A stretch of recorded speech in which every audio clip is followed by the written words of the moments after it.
Sermon 175 de saint Augustin, suite.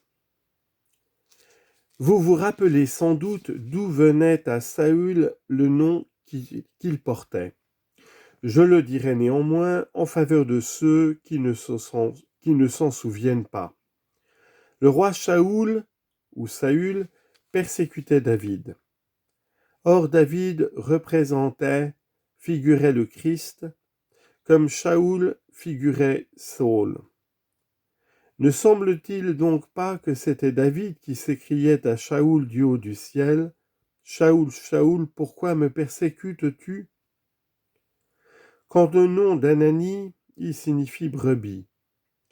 C'était donc le pasteur qui s'adressait à sa brebis, et celle-ci redoutait la dent du loup, car ce loup faisait au loin tant de bruit que sous la main du pasteur même, la brebis ne se croyait pas en sûreté.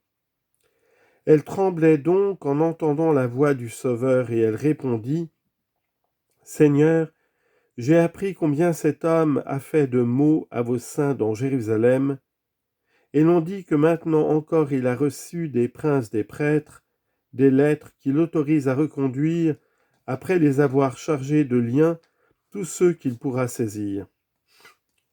D'où m'envoyez-vous ? N'est-ce pas les brebis que vous jetez à la gueule du loup ? Le Seigneur n'admit pas cette excuse.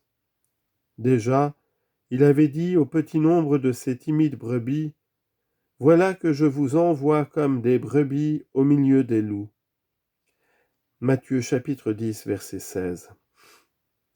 Si j'ai envoyé mes brebis au milieu des loups, pourquoi craindre, Anani, d'aborder cet homme qui n'est plus un loup ? C'est du loup que tu avais peur, mais écoute le Seigneur ton Dieu.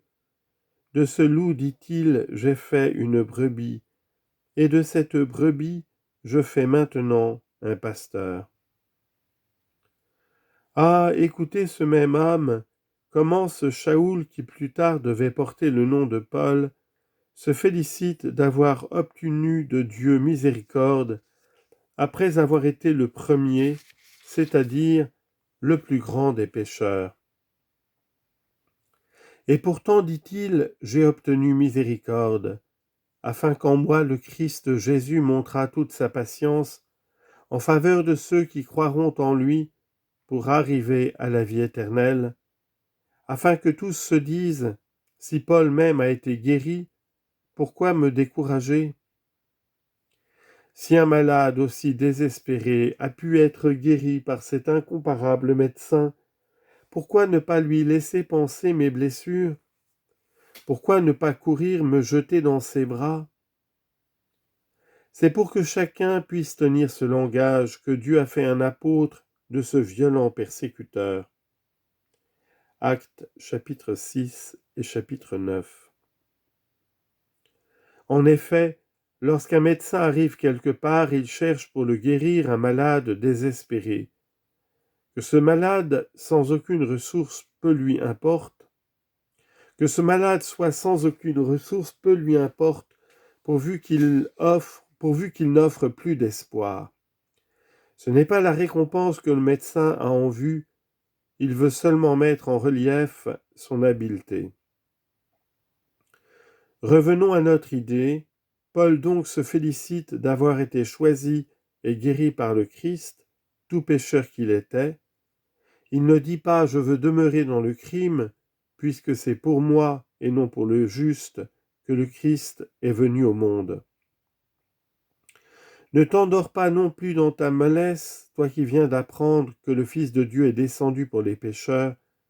Écoute plutôt ce cri du même apôtre : « Lève-toi, ô toi qui dors, lève-toi d'entre les morts, et le Christ t'éclairera. » Éphésiens chapitre 5, verset 14.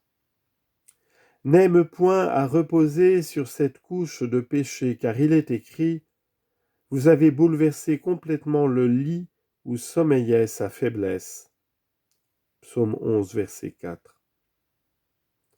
Lève-toi donc, guéris-toi, aime la santé, et dans ton orgueil ne va plus de la droite à la gauche, de la vallée à la montagne, de l'humilité à la fierté.